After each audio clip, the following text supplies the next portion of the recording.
오늘 이 본문은 부자와 거지 나사로라는 이름으로 아마 교회를 좀 다닌 분들은 아마 한두 번은 다 들어보셨을 그런 이야기입니다. 예수님께서 왜 이 이야기를 하셨는가 하는 것을 우리가 먼저 좀 알아야 되거든요. 1절부터 13절까지 보면 예수님께서 옳지 않는 청지기에 대한 말씀을 하시면서 하나님과 재물을 겸하여 섬길 수 없다고 하는 말씀을 하셨는데, 이것을 바리새인들이 들었어요. 듣고 이 바리새인들이 예수님의 말씀에 대해서 비웃었어요. 14절 15절 보니까 이렇게 말씀하세요. 바리새인들은 돈을 좋아하는 자들이라. 이 모든 것을 듣고 비웃거늘 예수께서 이르시되, 너희는 사람 앞에서 스스로 옳다 하는 자들이나 너희 마음을 하나님께서 아시나니 사람 중에 높임을 받는 그것은 하나님 앞에 미움을 받는 것이니라. 그렇게 말씀합니다. 예수님이 이해하는 바리새인들, 보시는 바리새인은 돈을 좋아하는 사람들, 하나님 앞에서, 사람 앞에서 자기가 스스로 옳다고 이야기하는 사람들, 그리고 사람들에게 높임 받는 것을 자랑으로 여기며 사는 사람들이라고 말씀합니다. 그래서 주님께서 14절부터 18절까지 바리새인들이 자기들에게 유리하게 율법을 해석하는 것을 보시면서 하나님 율법이 얼마나 엄중한가 하는 것을 말씀합니다. 이 말씀의 이 히브리어에 한 획이 떨어져 나가는 것이 천지가 없어지는 것보다 어렵다는 거예요. 하나님 말씀은 그만큼 엄중하다는 거예요. 그러면서 주님께서 이 바리새인들에게 오늘 이 부자와 거지 나사로 이야기를 하시는 겁니다.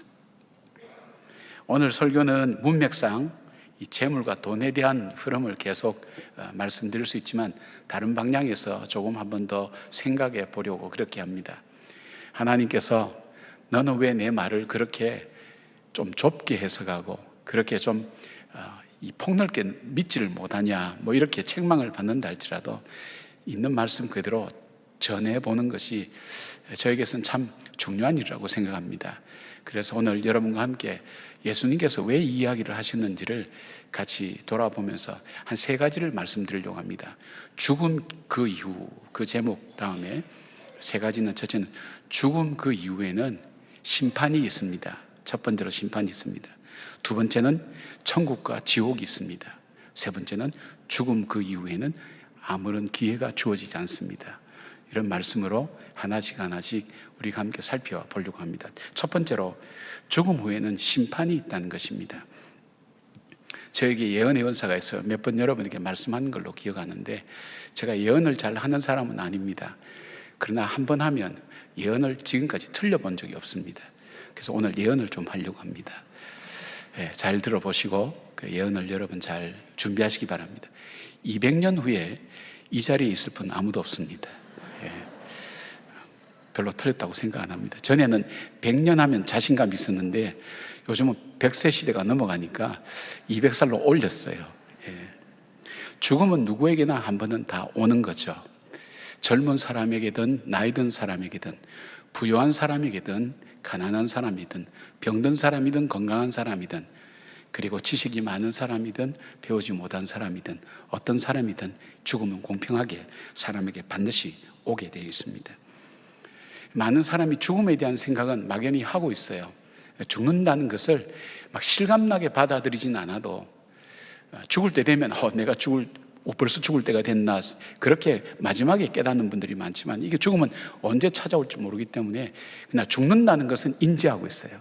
그렇게 생각해요. 그러나 죽음이 끝이라고 생각해요. 세상의 사람들이 스스로 목숨을 이렇게 끊는 사람들이 많은데, 그 사람들 마음에는 마지막에 이 모든 복잡하고 어려운 짐들, 무거운 짐들, 죽으면 끝나는데 그렇게 생각하는 것을 가지고 있단 말이에요. 그러니까 죽으면 다 끝난다고 생각하는 거예요. 고통도 아픔도 무거운 짐도. 근데 성경은 그렇게 말씀하지 않으세요. 히브리서 9장 27절 보니까 이런 말씀하세요. 한 번 죽는 것은 사람에게 정해진 것이요 그 후에는 심판이 있으리라고 말씀하고 있습니다. 주님은 이야기 중에 두 장면을 보여주십니다. 부자와 나사로라는 사람의 삶과 그리고 죽음 후에 정반대의 모습을 보여주고 계시죠. 이 운명의 분기점이 심판이라는 것을 통해서 결정되었다는 것을 말씀하고 계십니다. 즉 바리새인들은 율법을 자기들에게 유리하게 해석하고 그것이 항상 옳다고 주장했습니다. 그러나 예수님께서는 그들에게 심판의 권한이 바리새인들의 해석에 달려있는 것이 아니라 하나님께 있고 하나님만이 심판주 되신다는 것을 주님은 강조하고 있습니다. 야고보서 4장 12절 보니까 입법자와 재판관은 오직 한 분이시니 누가 능히 구원하시기도 하시면서 멸하시기도 하시느니라. 너는 누구이기에 이웃을 판단하느냐. 고린도후서 5장 10절에 보면 이는 우리가 다 반드시 하나님 그리스도의 심판대 앞에 나타나게 되어 각각 선악간에 그 몸으로 행한 것을 따라 받으려 함이라. 요한계시록 20장 12절에 보니까 또 내가 보니 죽은 자들이 큰 자나 작은 자나 그 보좌 앞에 서 있는데 책들이 펴 있고 또 다른 책이 펴졌으며 그 생명책이라. 죽은 자들이 자기 행위를 따라 책들에 기록된 대로 심판을 받으니 그렇게 되어 있어요. 이게 저와 여러분이 처할 운명입니다. 전혀 상상하고 싶지도 않고 그리고 예상도 못했던 그 운명을 성경은 지금 우리들에 대해서 말씀하고 있어요. 죽음에는 심판이 있다. 그리고 심판의 재판관은 하나님이시라는 것을 말씀하고 있어요. 우리가 이런 믿음을 가지고 이렇게 보면 우리를 굉장히 당황하게 하는 하나님의 말씀이 있어요. 마태복음 25장에 보면 천국과 종말에 대한 말씀을 하시면서 주님께서 양과 염소의 비유를 말씀하십니다. 이게 왜 우리에게 충격으로 다가오는가 하면 심판날에 두 부분으로 나눈다 그랬어요. 왼편과 오른편으로 나누고 왼편에는 염소 같은 신자 사람들, 오른편에는 양과 같은 사람들 이렇게 나눈다 그랬어요. 그래서 왼편에 있는 사람들이 자기가 이 땅을 살면서 정말 잘했던 것, 정말 주님을 위해서 봉사도 하고 섬기고 어려운 사람도 돕고 하는 그 얘기를 쭉 늘어놓는데 주님께서 41절 말씀에 그 얘기를 듣고 난 다음에 이렇게 말씀합니다. 또 왼편에 있는 자들에게 이르시되 저주를 받은 자들아 나를 떠나 마귀와 그 사자들을 위하여 예비된 영원한 불에 들어가라. 그렇게 말씀하십니다. 굉장히 당황스럽죠. 그리고 오른편에 있는 양과 같은 사람들은 자기들이 한 일이 없다 그래요. 저희들은 잘한 일을 아무것도 없습니다. 그런데 40절에 보니까 너희가 여기 내 형제 중에 지극히 작은 자 하나에게 한 것이 곧 내게 한 것이니라. 그렇게 말씀합니다. 이 이야기가 우리에게 충격으로 다가오는 것은 우리는 그렇잖아요. 내가 내 인생을 돌아볼 때 잘 살았다 그렇게 생각하는 분들도 있고 못 살았다 그렇게 생각하는 분들도 있을 거예요. 그리고 다른 사람들이 당신 보면 너무 부러워, 당신은 정말 잘 살았다 그렇게 얘기하는 말씀을 듣는 분도 있을 거예요. 그것대로 결정이 되지 않는다는 거예요. 그 결정은 하나님의 주권에 달려 있다는 거예요. 아무리 내가 잘 살았다고 스스로 생각해도 하나님께 보시기에 아니면 아니라는 거예요. 사람들이 칭찬해도 아니라는 거예요. 이것이 우리를 굉장히 당황하게 합니다. 그러면 우리는 어떻게 살아야 되는가?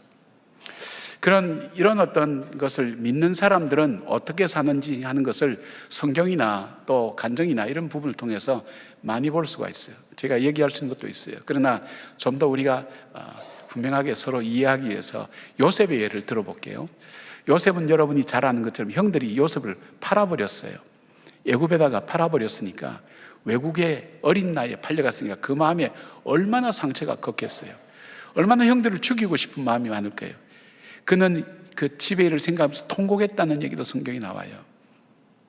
그가 팔려가서 종으로 팔려가서 죽도록 고생하고 거기서 겨우 신임 얻었는데 모함과 억울한 일을 당해서 감옥에 또 가게 됐어요.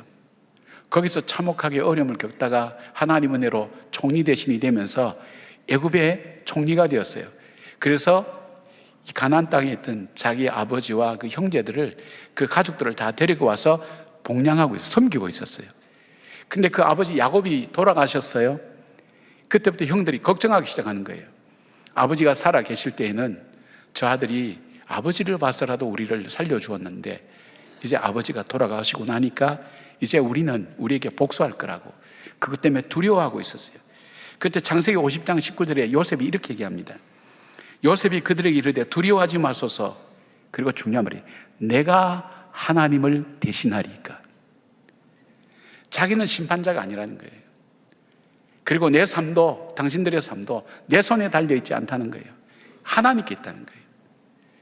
그러기에 그는 부하게 평안하게 있어도 하나님 중심으로 살 수 있었고 그가 실망과 낙담되는 일, 절망되는 일이 있어도 낙심하지 않고 믿음으로 살아갈 수 있는 힘이 바로 여기에서, 이 믿음에서 나오는 거예요. 하나님께서 정당하게 갚아주실 날이 있다는 그 믿음, 그리고 하나님의 기준에 맞는 삶. 그래서 이 요셉의 삶에 대해서 여 하나님과 동행하였다 그러고요, 그 삶은 형통하였다. 그런데 형통이 내가 마음먹은 대로 잘 되는 그 형통이 아니에요. 하나님이 목적하시고 원하신 대로 자기의 삶을 그렇게 살았다는 거예요. 형통하고 하나님과 동행했던 삶, 그것이 요셉의 인생 기준이었어요. 사랑하는 여러분, 자신이 최종 판단자가 아니라 역사와 인간의 주인 되신 하나님 앞에 자기의 삶을 맡겼어요. 그러기에 그는 억울함과 절망 앞에서도 물러서지 않고 남을 쉽게 정죄하거나 미워하거나 그리고 원망하지도 않았어요. 마지막 날에는 하나님께서 분명히 옳고 그름을 바르게 나누어 주실 것을 그는 믿고 있었기 때문입니다. 사랑하는 여러분, 죽음은 끝이 아닙니다. 분명히 아셔야 됩니다. 죽음 후에는 심판이 있다고 성경은 말씀합니다. 우리 성경을 진리로 받아들이고 믿지 않습니까? 그 진리 되신 말씀, 변하지 않은 말씀이 죽음 뒤에는 심판이 있다고 말씀합니다. 그리고 심판하시는 분은 나나 다른 사람이 아니라, 언론이 아니라 바로 우리의 주권자 되시는 하나님께서 심판하신다는 것입니다. 나 같은 죄인 살리신, 찬송을 지으신 존 뉴턴 목사님이 인생의 마지막에 그는 이런 말씀을 하셨어요. 제가 천국에 가면 놀랄만한 일을 3가지 발견할 것입니다. 첫 번째는 내가 정말 저 사람은 천국에 있을 거라 했던 그 사람을 만나보지 못할 거고, 저 사람은 천국에 들어올 수 없는 사람이 하는 사람이 그 천국에 있을 거고, 그리고 나 같은 죄인이 천국에 있을 거라고 그 고백을 했어요. 뭘 말하는 거죠? 하나님의 절대 주권과 하나님의 심판자 되시는 하나님의 기준에 대해서 그는 분명히 인지하고 살았던 삶인 것을 보게 됩니다. 그 기준이 뭡니까? 말씀입니다. 그래서 말씀대로 사는 사람이 지혜롭다고 하는 이유가 바로 그 이유입니다. 멀리 내다보면서 오늘을 살아가는 삶의 원리, 말씀을 따라 살아가는 삶, 보지 못한 미래를 오늘 그 말씀을 따라서 그 미래를 준비하는 삶을 살았던 사람, 바로 그 사람을 지혜로운 사람이라고 그렇게 말씀합니다. 사랑하는 여러분, 말씀을 열심히 읽고 말씀을 묵상하시기 바랍니다. 그리고 그 말씀에 나의 삶을 맞추어서 살기를 바랍니다. 내 만족, 내 기준, 내가 보기에 행복하고 좋은 것, 그것을 따라 살았던 사람들에 대해서 주님은 아니라고 말씀합니다. 그 기준은 말씀에 있고 하나님께 있다는 것을 믿는 믿음을 따라서, 혹시 여러분들이 원망하고 미워하는 사람이 있으면 내가 하나님을 대신하리까, 저는 종종 그걸 되뇌어요. 제가 속상하고, 전들 뭐 속상한 일 없겠습니까? 예배 시간에 조는 분 못 넣으면 얼마나 속상한지 아세요? 잘 듣는 100사람보다 졸고 있는 한 사람에게 신경이 다가 있어요. 제가 이쪽으로 보면 이쪽에 있다는 뜻이고 이쪽으로 보면 이쪽에 있다는 뜻이에요. 근데 하나님, 내가 하나님을 대신하리까, 예를 들면 그렇게 제 마음을 이렇게 해요. 저는 재판관이 아닙니다. 사람을 판단하지 않겠습니다. 하나님께서입니다. 그 고백을 하면 마음에 하나님께서 평안을 주세요. 여러분도 그렇게 하시길 바랍니다. 한번 따라해 볼까요? 내가 하나님을 대신하리까. 그런 마음을 가지고 살아갈 때 우리 속에 원망이나 미워하는 마음도, 그리고 정죄하는 마음도 내려놓고 하나님 앞에 내 삶을 돌아보는 지혜로운 삶을 사는 저와 여러분 되기를 주님의 이름으로 축복합니다. 심판이 있다고 말씀하신 동일한 그 말씀은 두 번째로 이 심판 후에는 천국과 지옥이 있다는 것을 말씀하고 있습니다. 이야기 속에는 두 사람의 삶이 나옵니다. 우리는 별 생각 없이 이 말씀을 읽으면서 부자는 재물이 많은 부자이기 때문에 지옥에 갔고, 거지 나사로는 그 불행한 인생에 대한 보답으로 천국에 갔다고 생각할 수 있습니다. 그러나 오늘 말씀은 그런 의미가 아닙니다. 두 사람의 삶이 나누어지는 것을 보게 됩니다. 먼저 부자는 그 라이프 스타일을 3가지로 성경에서 말씀합니다. 첫째는 자색옷과 고운 베옷을 입고 살았다는 것입니다. 당시 자색옷은 그 당시에 왕족들이나 귀족들이 입는 고급 옷입니다. 매우 비싸고 아주 귀한 그런 옷이었습니다. 두 번째로 그는 날마다 호화롭게 즐기는 삶을 살았다고 말씀합니다. 자신의 쾌락을 위해서, 자신의 즐거움을 위해서 다양한 방법으로 삶을 즐기고 자신이 원하는 대로 사는 사람입니다. 이 사람이 그렇게 살기 위해서 죄를 지었다 얘기는 없습니다. 그러나 자기가 자기 인생의 기준이 되고 이 물질이 주인이 되어서 그렇게 살아가는 삶을 살았다는 것을 말합니다. 시간과 재물을 자기 자신만을 위해서 허비하는 인생을 살았다고 그렇게 말씀합니다. 세 번째로 이 부자는 다른 사람의 고통과 아픔에 무관심한 사람이었습니다. 그는 자기 집 대문 앞에 나사로라는 거지가 있다는 것을 알았습니다. 비록 그를 쫓아내지는 않았지만 그렇다고 먹을 것을 나눠주는 사람도 아니었습니다. 나사로는 말씀대로 하면 버려졌다, 방치되었죠. 개들이 와서 악성종기를 핥을 정도로 고통과 아픔이 심한 삶을 살았습니다.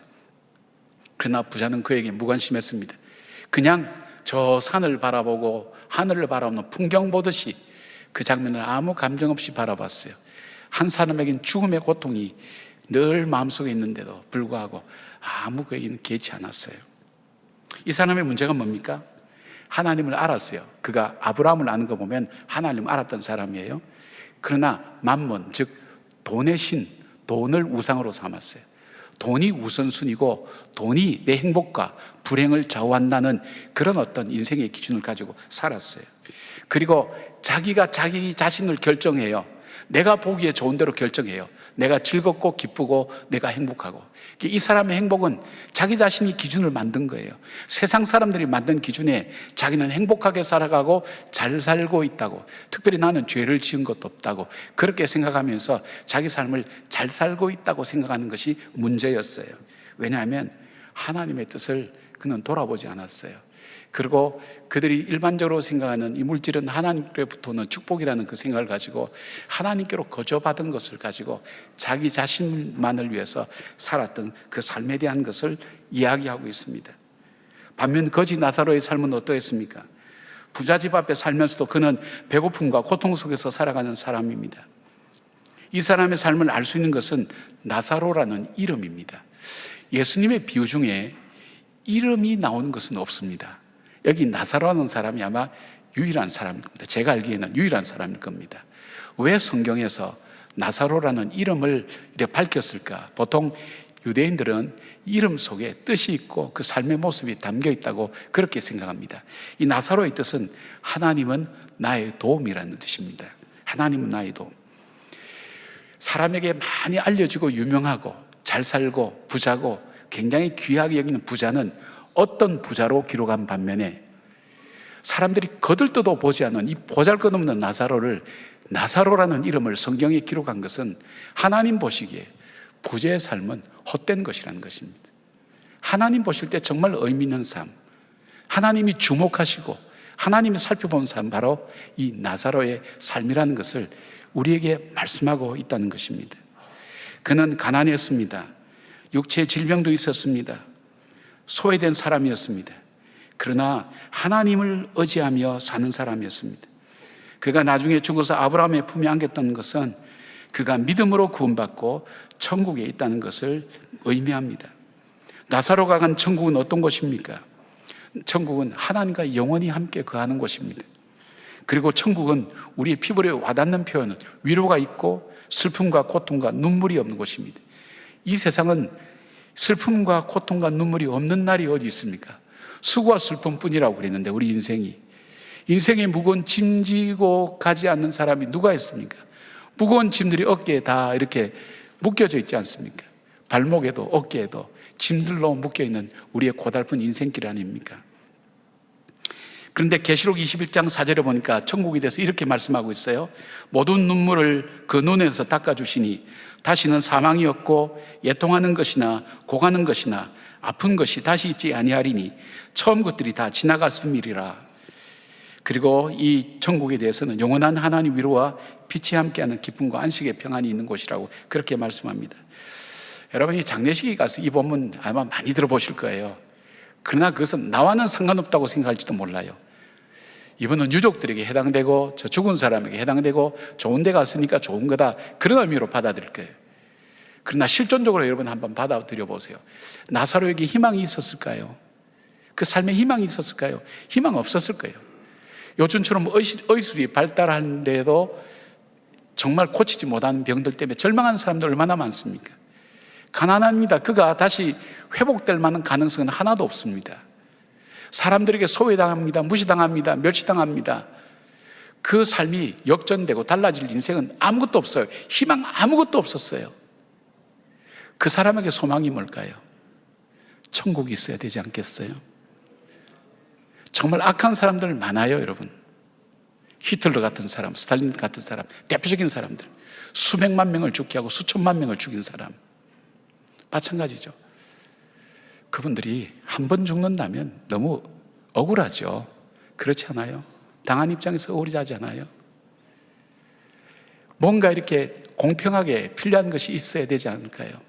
칸트라는 이 대가가 자기의 첫 번째 순수이성 비판이라는 책을 쓰고 연구를 하고 연구를 해도 결국 안 되어서 처음에는 하나님이 있는 것을 그리 긍정도 부정도 안 하다가 그의 다른 책에서는 필요에 의한 신을 그는 기록하게 됩니다. 신이 있어야 되겠다고 생각합니다. 이 말은 심판이 있어야 된다고 생각하는 겁니다. 그래야 인생이 공평하다고 생각하는 겁니다.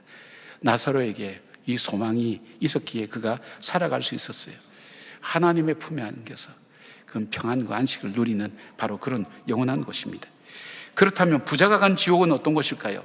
성경에는 영원한 형벌과 고통으로 가득 찬 불못이 있고 하나님과 단절된 절망 가운데서 슬피우며 이를 가는 곳이라고 말씀합니다. 여러분이 중간중간 들었던 말씀을 종합하면 이 지옥의 모습입니다. 계시록 14장 10절에 보니까 그도 하나님의 진노의 포도주를 마시리니 그 진노의 잔에 섞인 것이 없이 부은 포도주라. 거룩한 천사들 앞과 어린 양 앞에서 불과 유황으로 고난을 받으리니라고 말씀하고 있어요. 지옥은 불 속에서 영원히 좌절과 절망 그리고 고통을 당하는 곳이라고 보면 됩니다. 부자는 고통 중에 눈을 들어 나사로를 보고 아브라함에게 간청하여 나사로를 보내서 손가락 끝에 물을 찍어 내 혀에 서늘하게 하소서. 여러분, 손가락에 물을 찍어서 혀에 이 바른 뿐 뭐가 시원하겠어요? 그러나 그 한 방울마저도 귀하게 여기는 필요한 바로 그곳, 그것을 묘사하고 있어요. 얼마나 그가 고통 중에 괴로워하는 것을 상상해 볼 수 있어요. 이 절망의 고통의 자리에 누가 가기를 원하는 사람이 있습니까? 아무도 없습니다. 어떤 분이 전도하면서 그랬다 그래요. 예수 믿고 천당 가세요. 그랬더니 그분이 너나 잘 가세요. 흔히들 듣는 말이죠. 그래서 그분이 말을 바꿨답니다. 그럼 지옥에 잘 가세요. 그랬더니 그때부터는 관심 갖고 달라들면서 막 따지더랍니다. 이게 뭘 말하나요, 여러분? 세상 사람들도 지옥에 대한 두려움이 있어요. 실존적인 두려움이 있어요. 실존적인 두려움이라는 것은 실제는 있는데 잘 인식하지 못하는 것. 그러니까 막연한 두려움이 그 마음속에 있는 거예요. 지옥이 있는 거예요. 거기에 대한 두려움이 있어요. 영어에도 욕이 지옥에나 가라 하는 그런 욕이 있어요. 최고의 욕이죠, 여러분. 지옥은 아무나 가고 싶지 않아요. 가고 싶은 곳이 아니에요. 머물고 싶지도 않아요. 정말 영원한 고통의 세계인 지옥 가기를 원하는 사람 없어요. 그럼 어떤 사람이 천국 가죠?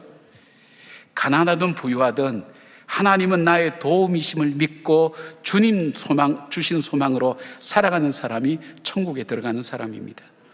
요한복음 3장 16절은 이것을 이렇게 정리해서 요약해서 말씀합니다. 하나님이 세상을 이처럼 사랑하사 독생자를 주셨으니 이는 그를 믿는 자마다 멸망하지 않고 영생을 얻게 하려 하심이라고 말씀합니다.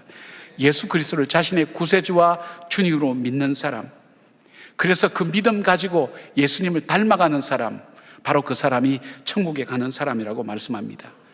사랑하는 여러분, 천국과 지옥은 반드시 있습니다. 영원한 천국은 바로 그 믿음으로 가는 나라입니다. 자기에게 주어진 이 모든 은혜가, 구원의 은혜가 하나님께로부터 거저받은 것임을 깨닫고 그 사랑으로 이 땅을 살아가며 하나님께서 원하시는 삶을 살아가는 인생, 바로 그 사람이 구원받은 백성의 삶이요 구원받은 백성입니다. 예수 그리스도로 말미암아 거저받은 구원의 은혜를 감사하면서 힘들고 어렵지만 그럼에도 불구하고 천국의 소망 붙들고 그 어려움을 이겨내며 성령의 도우심으로 하나님 앞에서 주신 그 삶의 길을 아름답게 살아가는 저와 여러분 되기를 바랍니다. 자, 우리에게 심판이 있고 우리에게 천국과 지옥이 있다고 말씀하시는 하나님의 말씀은 우리에게 죽음 후에는 기회가 어떤 기회도 주어지지 않는다는 것을 우리에게 말씀하고 있습니다. 인간에게 가장 비극적인 하나는 깨달았지만 돌이킬 기회가 없다는 것. 비극이라고 하는 것은 내가 분명히 깨달았어요. 이제는 확실히 알았어요. 이제는 분명히 알겠어요. 맞아요. 그런데 그것을 되돌릴 수도 돌이킬 수도 없는 바로 그 환경에 처한 사람. 그 사람이야말로 비극적인 인생을 산 사람입니다. 비극이라고 얘기할 수 있어요. 이야기 속의 부자는 정말 그가 사는 삶이 너무나 고통스럽고 후회스러워서 나사로를 보내어서 자기 5 형제에게 증언하여 자기와 같이 이 고통의 세상에 오지 않도록 해달라고 부탁을 합니다. 일평생 아무 생각 없이 주어지는 대로 자기가 보기 좋은 대로 고운 옷 입고 자기를 즐겁게 하는 잔치와 쾌락을 위해서 살고 다른 사람에게 무관심한 삶을 살았던 그 한 번도 자기 삶을 잘못 산다고 생각하지 않았는데 바로 게헨나 이 지옥에 와서야 깨닫는 거예요. 아, 이게 잘못된 삶이었구나. 이게 내가 이렇게 살았으면 안 되는구나. 그래서 부탁이 나사로를 저 땅에 보내어서 죽은 사람이 살아나면 내 형제들이 내 말을 믿을 거 아니겠냐. 이 말을 믿게 되지 않겠냐. 천국과 지옥이 분명히 있다. 이것을 증거하여서 나와 같은 고통을 당하지 않게 해달라고. 형제의 사랑이 특심했던 사람일 수도 볼 수 있죠. 그러나 거절당합니다. 이곳과 저곳은 절대 분리된 곳이며 땅에서 형제들은 여전히 모세와 선지자들의 말씀을 들으면 될 것이라고 그렇게 말씀합니다.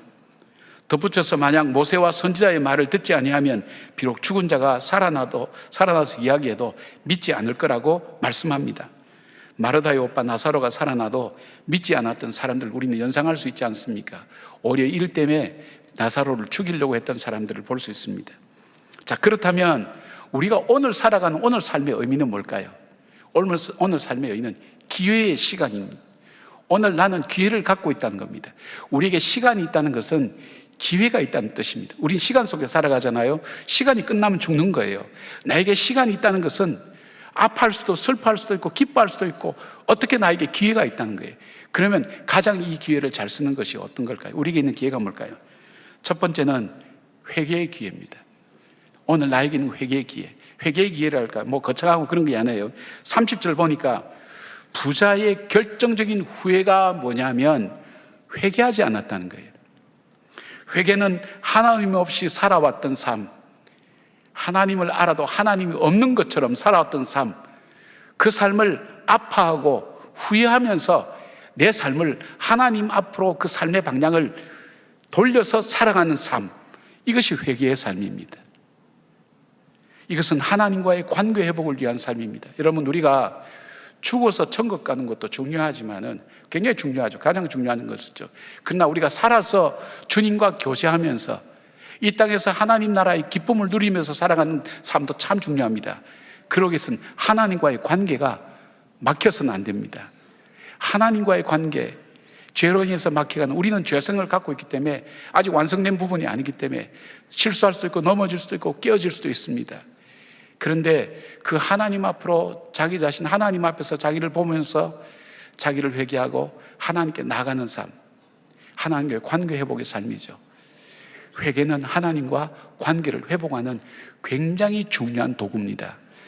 다윗이 그런 죄를 지어도 그가 시편 51편에 보면 하나님께 회개하면서 하나님, 내가 죄를 지어서 죄인이 아니라 내 본성 자체가 죄 중에 태어났습니다. 그 고백, 본질적인 죄의 고백을 하면서 하나님 앞에 회개합니다. 하나님 그런 다윗을 회복시키시고 다시 그를 사용하시고 하나님 앞에 합한 자로 만들어 가시는 것을 우리는 보게 됩니다. 회개는 참 중요합니다. 내가 내 인생의 주인이 난 줄 알고 내가 아무 의식 없이 죄 안 짓고 사람들이 얘기하는 죄 안 짓고 그렇게 살아가면 그 삶이 아니라 내가 정말 하나님 말씀이 나에게 말씀하신 대로 내가 살았는지를 돌이켜보면서 살펴보면서 내 삶을 지금 방향을 틀어서 잘못된 방향을 틀어서 하나님께로 내 삶의 방향을 바꾸고 걸어가는 삶, 이게 성화되어가는 삶이라 할 수 있죠. 그런 사람의 삶, 그 기회가 우리에게 있다는 거예요. 오늘 여러분에게 어떤 기회가, 많은 기회가 주어졌을 거예요. 다 할 수 있어요. 성경은 얘기합니다. 모든 것이 가하나 다 유익이 아니라고 얘기합니다. 우리에게 지혜로운 선택이 뭘까요? 지혜로운 기회가 뭘까요?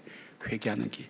가장 중요한 것은 하나님과 화목하고 하나님과 관계를 회복하는 바로 그런 기회가 우리에게 매 순간 주어진다는 기억하면서 회개하시는 여러분, 하나님을 향해서 말씀을 통해서 비춰준 내 모습을 바라보고 주님께로 걸어나가는 그런 결단이 있기를 바랍니다. 이제 한 해 마지막에 자락에 하나님께서 감사절과 성탄절을 주신 이유가 뭘까요? 한 해를 돌아보면서 힘든 일, 어려운 일 많았지만 감사함으로 인생을 정리하고 돌아보라는 하나님의 시간의 주인이신 하나님의 계획이 있고, 그리고 또 하나 있다면 우리에게 성탄절을 주셔서 우리에게 주신 큰 기쁨, 이 기쁨이 우리만의 기쁨이 아니라 어려운 이웃들을 돌아보게 하는 바로 하나님의 뜻이 이 속에 있지 않을까 생각을 해봅니다. 우리는 매년 성탄절 헌금과 성탄절 사랑의 쌀 나누기, 그 다음에 기쁨 나눔 상자를 통해서 이 이웃을 돌아보는 것을 하게 됩니다. 이것이 뭔가 어떤 윤리적이고 도덕적이기 때문에 하는 게 아닙니다. 이 의미는 뭐냐면 우리가 잊어버리고 나 중심으로 살아가는 삶 속에, 아무 생각 없이 살아가는 삶 속에 문득 이거 일깨워주는 거예요. 우리에게 어려운 이웃이 있지, 우리가 돌아봐야 될 사람이 있지, 내 문 앞에 나사로 같은 사람이 있지, 그 사람을 그냥 지나치지 말아야지. 그런 걸 일깨워주는 거예요. 매년마다 하면서 일깨워주는 거예요. 이 삶은 뭐로 연결돼야 돼요? 내 개인의 삶으로 연결돼야 돼요. 그때만 하는 게 아니에요. 내가 살아가는 삶 속에 나에게 눈에 보이는, 내 눈에 늘 떠있는 대문 앞에 나사로 같은 사람이 누군가, 그런 사람들을 우리가 작지만 콩나물 사면 2,000원치 사면 조금 더 해서 콩나물 뭉쳐서 한 젓가락 정도 이웃에 혼자 사는 분에게 전해준다든지, 예를 들면요, 여러 가지 할 수 있을 거예요. 그것도 안 되면 지나간 사람 따스한, 저는 엘리베이터를 타면 우리 사는 아파트 라인은 우리 교인들이 참 많습니다. 다른 교인도 많고요. 만나면 무조건 인사합니다. 그 말을 봐도 잘 있었니? 그렇게 인사합니다. 그렇게 가까이 지내려고 합니다. 왜냐하면 어떤 사람인지 모르잖아요. 어떤 마음의 상태인지 모르잖아요. 그리고 길 가다가도 조금이라도 나를 아는 척한다 싶으면 제가 인사하는데 한번 실수한 적이 있어요.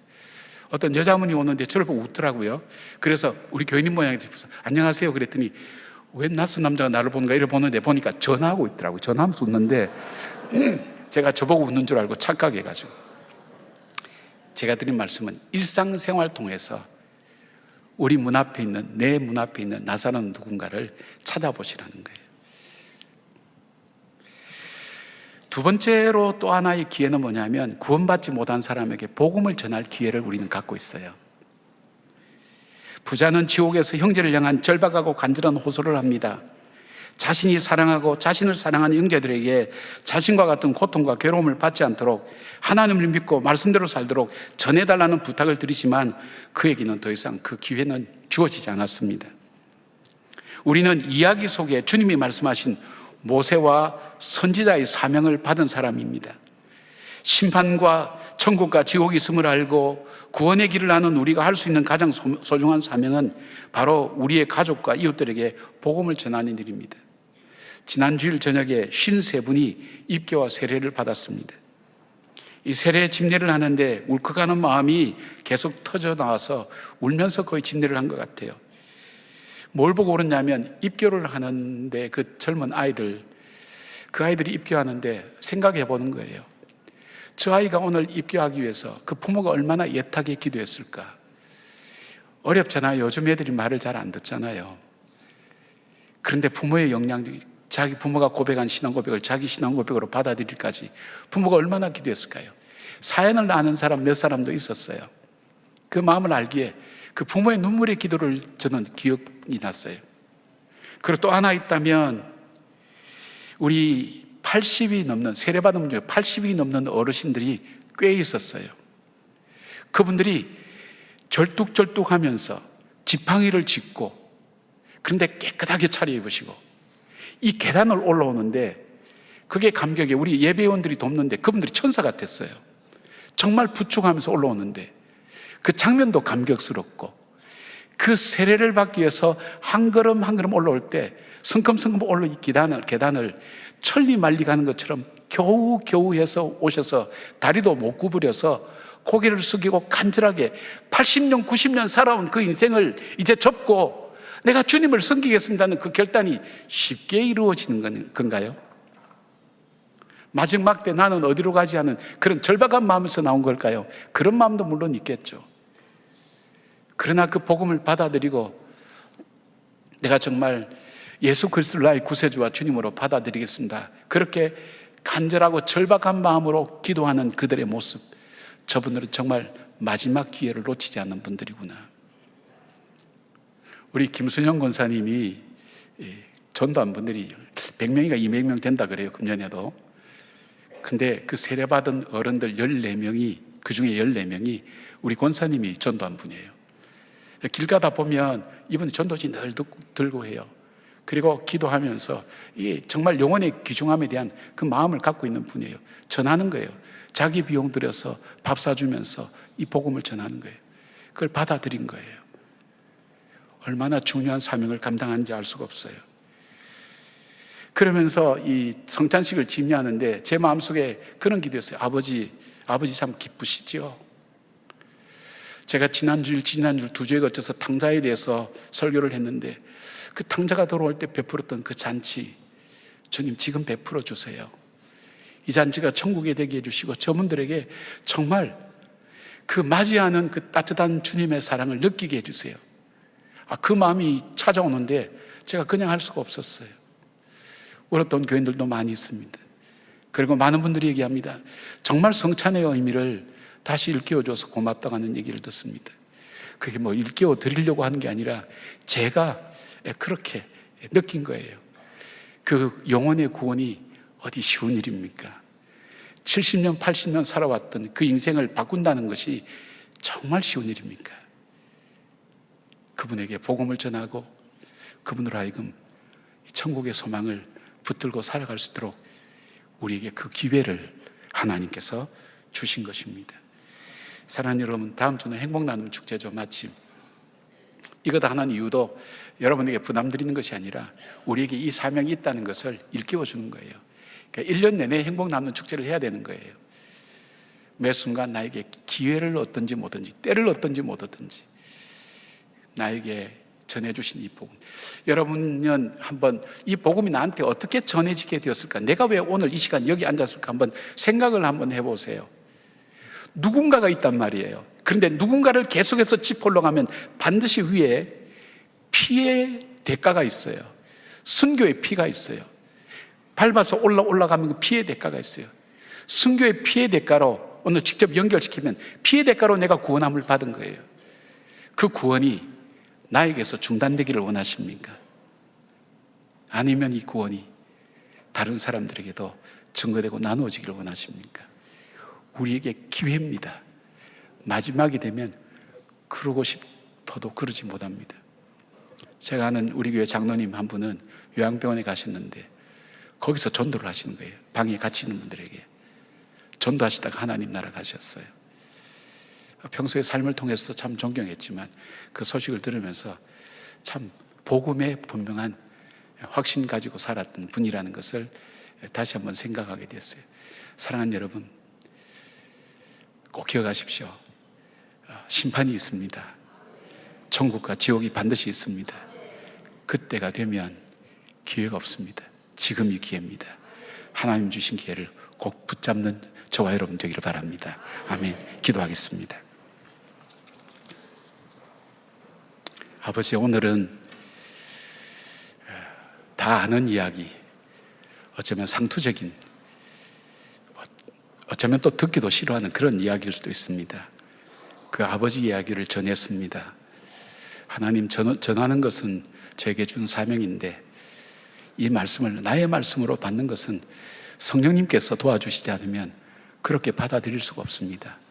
성령님, 하나님의 말씀을 하나님 말씀으로 받게 하시고 그 말씀의 생명력이 내 삶을 변화시키고 새롭게 하는 놀라운 체험들이 우리 성도님들 가운데 넘쳐날 수 있도록 함께하여 주시옵소서. 예수님의 이름으로 기도드립니다. 아멘.